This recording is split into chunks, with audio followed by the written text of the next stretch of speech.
बच्चों को हम कितने भी टॉयज़ दे देते हैं उनके लिए तो वो सीरियसली कम ही लगते हैं। डेली उनकी डिमांड्स रहती है टॉयज़ और टॉयज़ और टॉयज़ लाइक दैट। तो तो वैसे ही है मेरे बच्चे भी, जितनी मर्जी टॉयज़ दे दो उनके लिए कम ही पड़ता है। एक ऑर्गेनाइज़र, 2 ऑर्गेनाइज़र करते करते मेरे घर में 3-4 ऑर्गेनाइज़र हो गए हैं, जिनकी हेल्प से मैं अपने घर को ऑर्गेनाइज़ करती हूँ। सो एक ये यहाँ पर एक ऑर्गेनाइज़र रखा हुआ है, एंड एक मैंने बालकनी में भी रखा हुआ है जिसमें मैं आर्ट एंड क्राफ्ट से रिलेटेड चीज़ें रखती हूँ, लाइक पेंटिंग वगैरह के लिए, या फिर बच्चे मोल्डिंग क्ले से खेलते हैं तो उसके लिए, ताकि घर के अंदर भी ज़्यादा गंदगी वगैरह ना हो।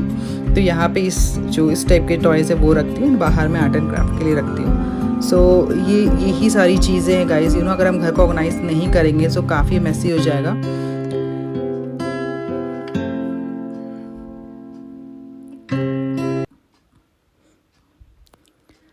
तो बच्चे तो खेल के और सोने चले गए। अब मेरी बारी है काम करने की, सारे टॉयज़ को ऑर्गेनाइज़ करने की। सो इसी तरीके से मैं रात को डेली सबके सोने के बाद में अपना जो भी बच्चों ने फैलाया होता है वो सब मैं ऑर्गेनाइज़ करके सोती हूँ। तो अदरवाइज़ क्या होता है ना, फिर मॉर्निंग में उठो और ये सारा टॉयज़ इधर-उधर फैल रहे तो थोड़ा-सा मेसी लगता है, अच्छा नहीं लगता घर। तो मैं उसी टाइम पे जो है, मुझे 5 मिनट्स लगते हैं, मैं सारी चीज़ें वापस अपनी जगह पे स्टोर कर लेती हूँ इसी तरीके से।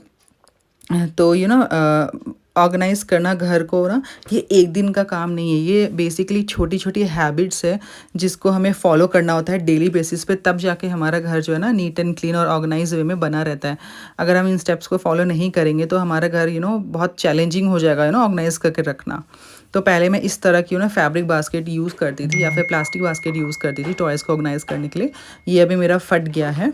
तो इसमें यही प्रॉब्लम होता है ना कि एक तो टॉयज़ प्रॉपर आते नहीं है इसमें, दूसरी बात है कि फिर वो मिस हैंडलिंग हो जाती है बच्चों से, तो कहीं न कहीं वो फट जाता है। तो इसलिए मैंने सोचा कि मुझे अब इसके लिए कुछ तो करना होगा, तो मैंने फिर फर्स्ट ट्राई से एक टॉय ऑर्गेनाइज़र ऑर्डर किया। सो बेसिकली वो जो टॉय ऑर्गेनाइज़र है वो काफ़ी स्पेशियस है, एंड उसको ना हम लोग मल्टीपल वे में यूज़ कर सकते हैं। आप देख सकते हैं पीछे में मेरे रखा हुआ है ये बेज कलर का वो टॉय ऑर्गेनाइज़र मैंने फर्स्ट क्राई से परचेज़ किया है।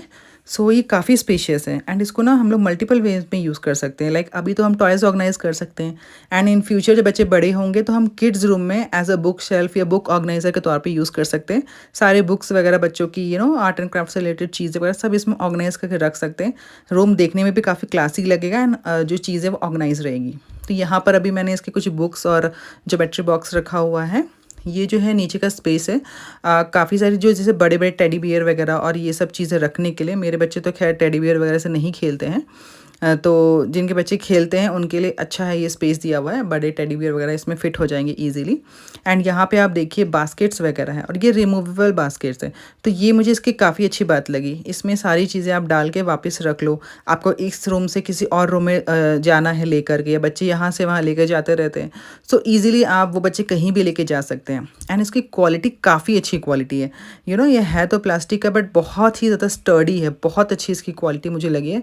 एंड अभी मुझे इसको यूज़ करते हुए काफ़ी टाइम हो गया है, तो मैं बहुत ज़्यादा इससे सेटिस्फाइड हूँ इस प्रोडक्ट से। एंड ये जो मैट आप देख रहे हैं ये भी मेरा थर्ड परचेज़ है, ये मेरा फर्स्ट प्राइस है ये मैट। सो ये भी बहुत अच्छा है, काफ़ी स्टडी है, रिवर्सिबल है, आप दोनों साइड से बिछा सकते हैं इस मैट को, और काफ़ी फर्मी बेस है। लाइक बच्चे जो क्रॉलिंग स्टेज में होते, क्रॉल वगैरह करते करते गिर जाते हैं, तो इसमें बिल्कुल भी चोट नहीं लगता है। सो मेरे साइड से गाइज़ ये थम्स अप है ये प्रोडक्ट। अगर आपको लेना हो तो लिंक जो है मैं डिस्क्रिप्शन बॉक्स में दे दूँगी, आप अपने लिए वहाँ से चेकआउट कर सकते हैं। सो जब से गाइज़ ये ऑर्गेनाइज़र मैंने परचेज़ किया है, सो थोड़ा बहुत मेरा घर अब ऑर्गेनाइज रहने लगा है कि